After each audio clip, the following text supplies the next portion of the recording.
If you're not subscribed, I know I'm banging this drum a lot today. Please subscribe. I am fewer than 50,000 subscribers away from a million subscribers. Bananas. Seriously, I'm so lucky. I am not worthy of this platform. You have saw fit to subscribe and be interested in the way I talk about the news and my trying to motivate people to do the right thing and to get involved in politics. And I am beyond humbled. I thank you very much. Anyway, if you're not subscribed, please subscribe. On February 6th, let's talk about this. On February 6th, I did a video. The title of which, if you want to go look for it, is Racist Trump Threatening Criminal Charges for Companies That Hire Black People. And in the thumbnail, because it's YouTube and you got to give a little bit of mild clickbait, even though I stand by both the thumbnail and the title in this case, Trump bringing back segregation. And here's the description of the video. Jesse talks about Trump's dispatching of his Attorney General, Pat Bondi, to threaten criminal prosecutions of private companies who have DEIA policies to enable the hiring of Black, LGBTQ, etc. employees. So Donald Trump is threatening criminal action against private companies who have hiring policies that are their business, right? A lot of people push back. Oh, that's total clickbait. They're not bringing back segregation. They're not trying to not hire Black people. This is just your liberal fever dream. There was all kinds of hateful, idiot comments of people who aren't clearly watching the landscape of what's taking place in the country or are partisan hacks who are trying to cover for Donald Trump and their racism. Enter military.com. This isn't the New Republic. This isn't the Intercept. This isn't Mother Jones. This isn't a left-leaning journalistic outlet. Excuse me. This is military.com. An outlet that covers stories and has an understanding of what goes on in the military, has access to people. And there's a quote in here. In fact, I'll just read this quote. It's fucking racist, one active duty Army general told military.com on the condition of anonymity to avoid retaliation. To avoid retaliation, this active duty general had to remain anonymous. Here's the headline.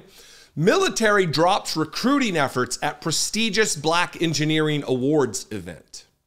Now, let's take a step back before I read from this.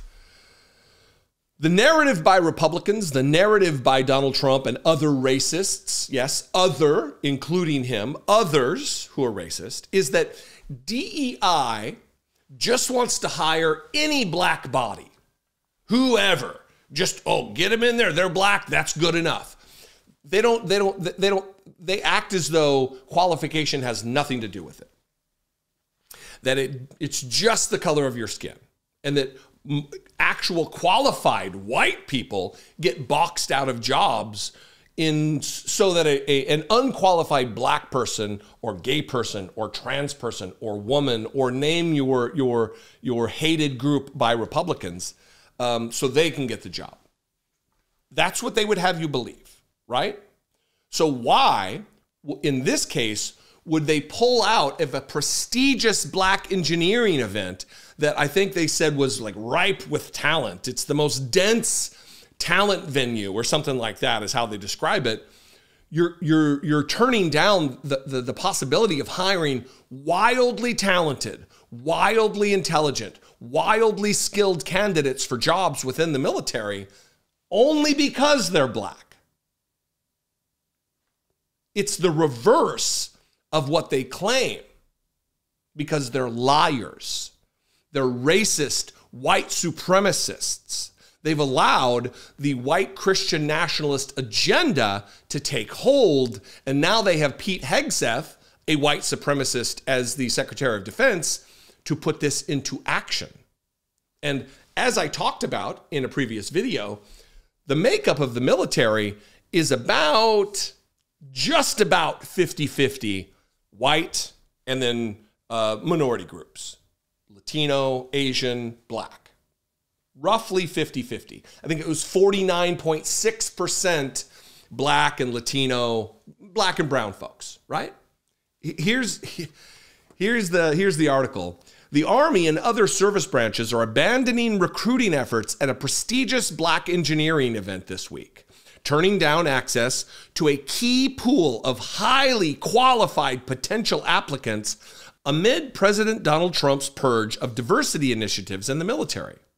Until this week, Army Recruiting Command had a long-standing public partnership with the Black Engineer of the Year Awards, or BEYA, an annual conference that draws students, academics, and professionals in science, technology, engineering, and math, also known as STEM.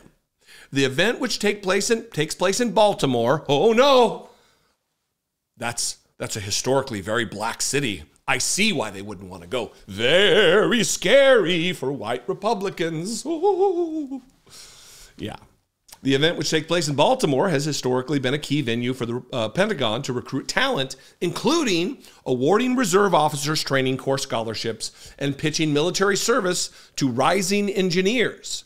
Past BEYA events have included the Army Chief of Staff and the Defense Secretary. Quote, "This is one of the most talent-dense events we do," one Army recruiter told military.com, on the condition that their name not be used.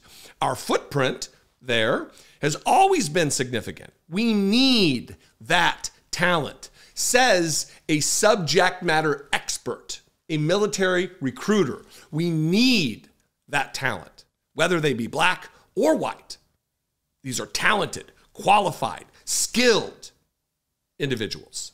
The services cited concerns that participation in the predominantly Black event could run afoul of Trump's order and the Pentagon's intensifying push to erase diversity efforts in the military, according to multiple sources familiar with the decision.